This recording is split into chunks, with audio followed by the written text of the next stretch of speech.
Obrigada, presidente. Agradecer tamén ao ponente polo seu relatorio.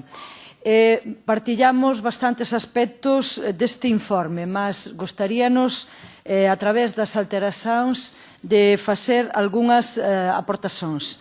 En primeiro lugar, achamos que as axudas non deben ser lineais para todas as colmeas. Nós achamos que debe haber un teito e que, ademais, os primeiros tramos deberían ser moito máis apoiados. En segundo lugar, parécenos moito importante promover a autoconsumación como unha forma tamén de promover a polinización.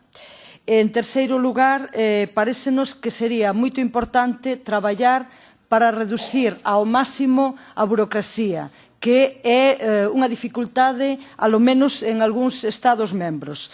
Por outro lado, cremos que hai que revisar tamén as normas que moitas veces impiden a colocación dos apiarios en determinados espazos e non acabamos de entender moi ben o porqué.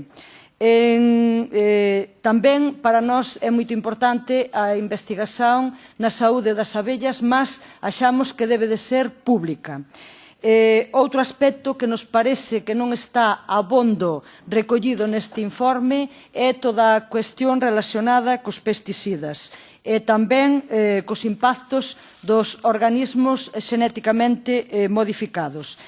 Más ou menos nesta liña irán as nosas alteracións e repito que compartimos ou partillamos bastante do que foi escrito polo relator. Obrigada.